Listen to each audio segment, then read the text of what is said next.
In this episode, we move into a comparison that helps new learners understand why two scans aimed at the same system can produce very different results depending on how much access the scanner has when it performs the assessment. Credentialed and non-credentialed scans are both used in vulnerability management, but they answer different kinds of questions and show different layers of the environment. For someone studying CySA+, this matters because the quality of a scan is shaped not only by what tools are running, but by the point of view the scanner has while it collects information. A scan with approved access into the system can often see deeper and verify more, while a scan without that level of access may show only what is visible from the outside. Neither method is automatically right for every situation, and neither one is useless. Once you understand the difference clearly, you begin to see vulnerability scanning less as a single activity and more as a choice about perspective, trust, accuracy, and the kind of risk the organization is actually trying to understand at that moment. Before we continue, a quick note. This audio course is a companion to our course companion books. The first book is about the exam and provides detailed information on how to pass it best. The second book is a Kindle-only ebook that contains 1,000 flashcards that can be used on your mobile device or Kindle. Check them both out at cyberauthor.me in the Bare Metal Study Guide series. A good starting point is remembering what a vulnerability scan is really trying to do. The goal is to discover known weaknesses, missing updates, risky configurations, outdated software, or other conditions that could make a system easier to exploit or misuse.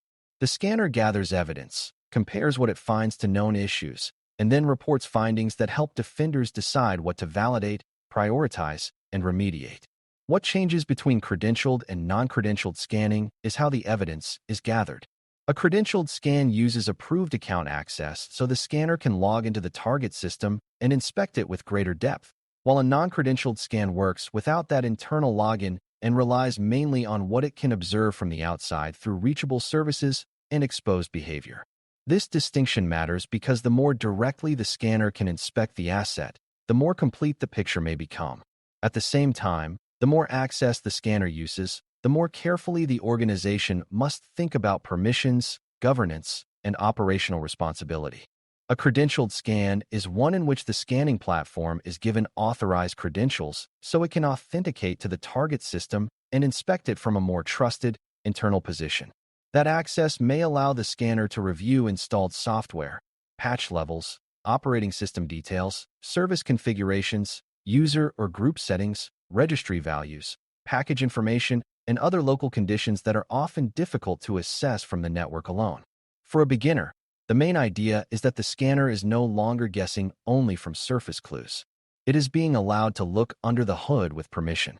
This often leads to deeper visibility and more reliable findings, especially when the organization needs to know not just whether a service appears vulnerable from the outside, but whether the asset is actually missing a fix, running a risky configuration, or holding internal weaknesses that are not visible over the network. Credentialed scanning is therefore highly valuable for understanding the real internal state of systems rather than only their outward appearance. A non-credentialed scan works without those approved internal credentials, which means the scanner interacts with the target more like an external observer or unauthenticated user would. It can identify open ports, available services, response patterns, exposed applications, version clues, misconfigurations visible from the outside, and weaknesses that can be inferred or directly observed without logging into the system. This type of scanning is useful because it helps show what an outsider might encounter first and what exposure is visible at the surface. For many learners, that makes the method easier to imagine because it aligns with the idea of looking at the target from the network rather than from inside the operating system. Non-credentialed scanning is especially helpful for understanding public-facing attack surface, exposed services, and the kinds of weaknesses that do not require prior trusted access to notice. In practical terms, it provides a useful attacker-like perspective, even though it is still being performed for defensive purposes under the organization's own authority and control. The difference between these methods is really a difference in perspective, and that is why both remain important. A non-credentialed scan helps defenders understand what is visible and potentially reachable without already being trusted, which makes it valuable for identifying externally exposed weaknesses and understanding how the environment appears at the surface.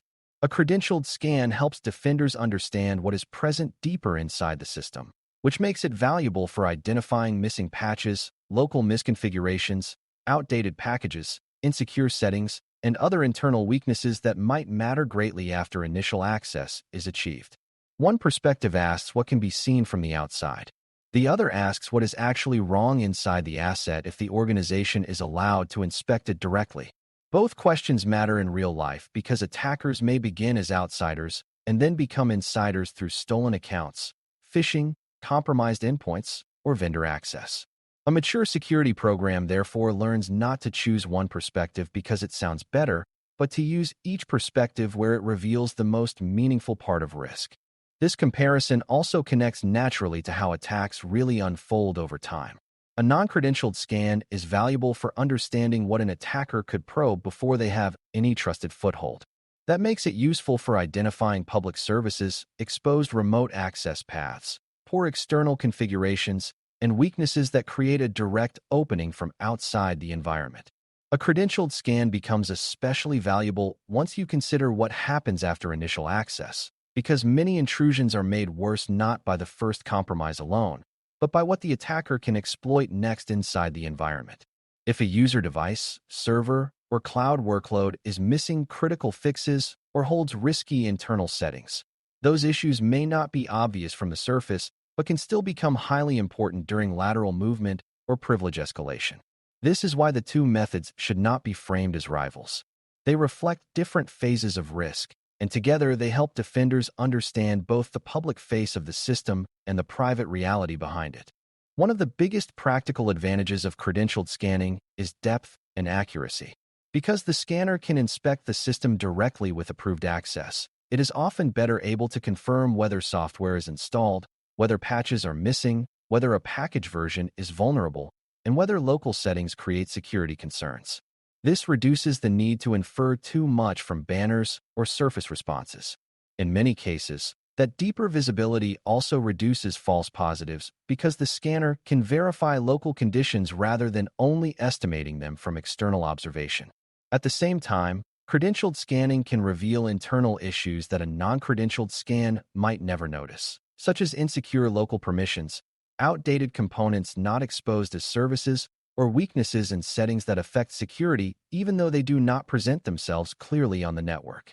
For CySA Plus learners, the key takeaway is that approved access gives the scanner stronger evidence. That often makes the results more actionable, more complete, and more useful for prioritization, especially when the organization needs to understand true internal condition rather than only outward behavior.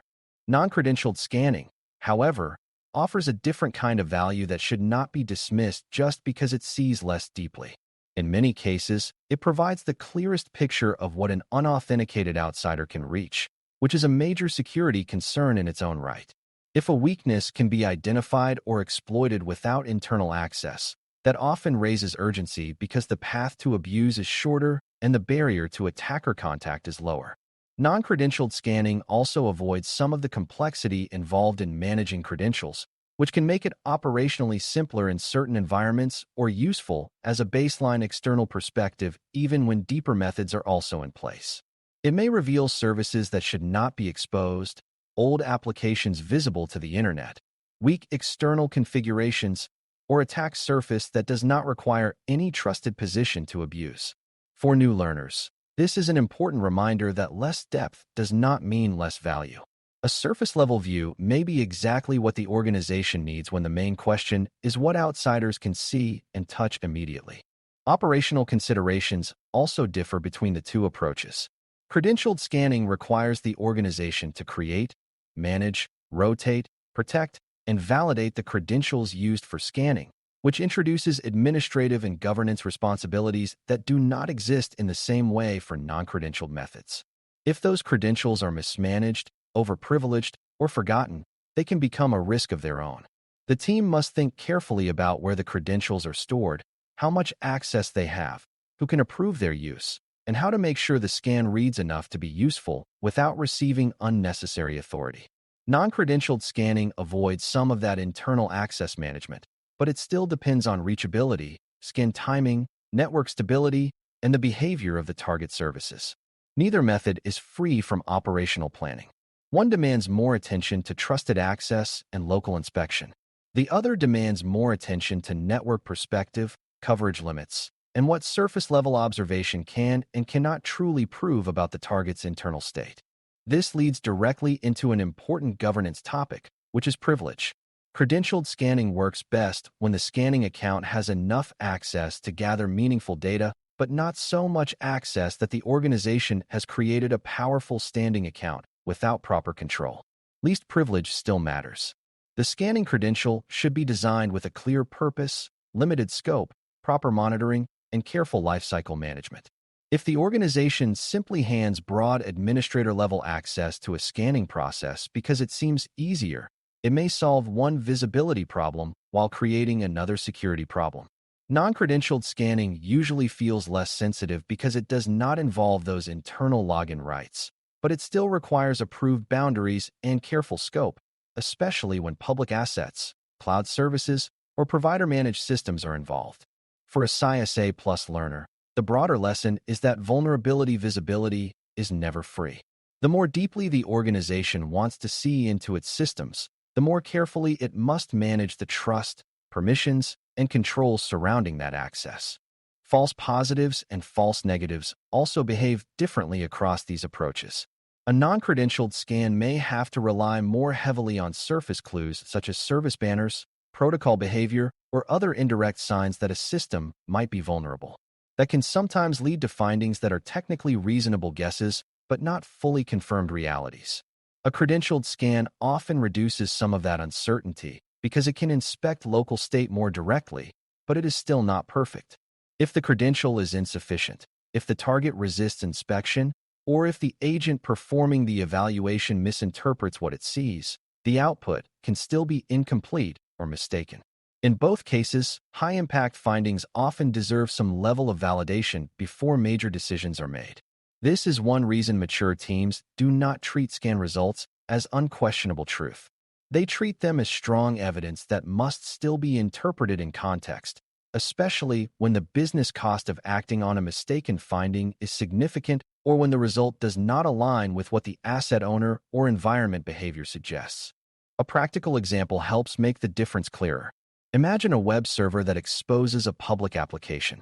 A non-credentialed scan might identify the web service, detect exposed components, infer version details, notice weak transport settings, and reveal vulnerabilities visible from the internet-facing side. That is extremely valuable because those are the very conditions an outsider could begin abusing without already having internal trust. Now imagine that same server is missing additional software updates, holds weak local configuration settings, and includes internal packages that create risk if the system is compromised.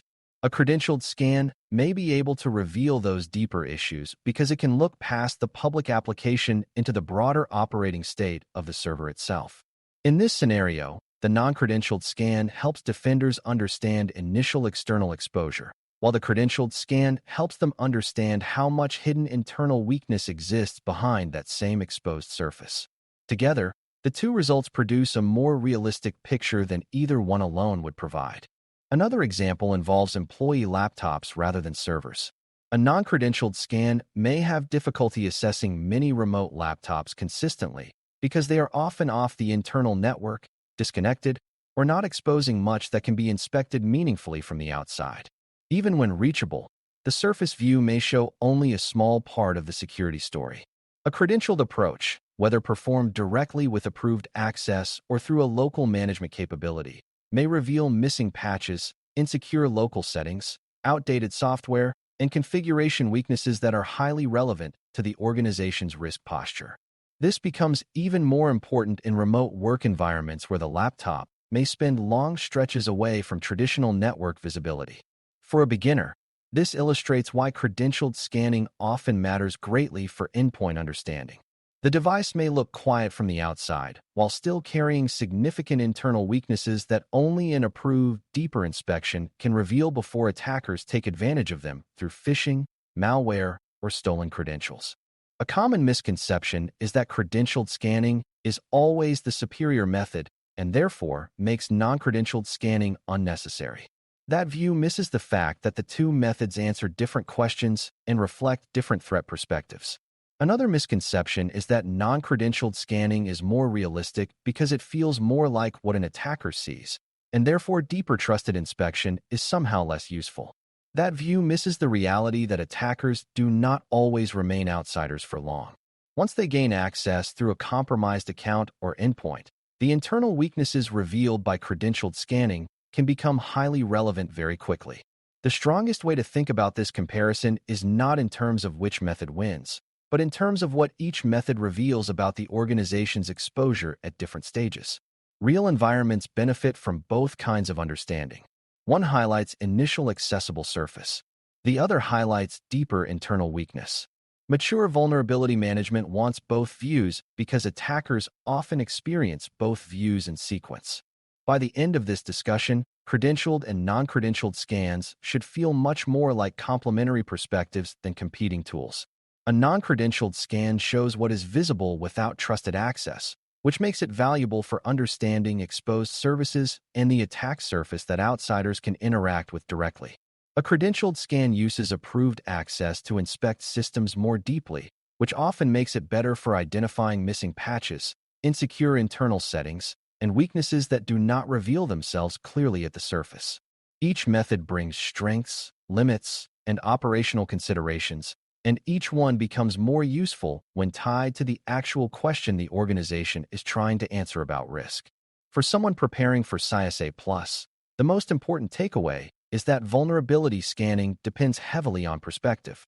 When defenders understand what each perspective can reveal, they make better choices about how to assess exposure and build a much more realistic picture of the weaknesses attackers may encounter both before and after access is gained. Thanks for listening.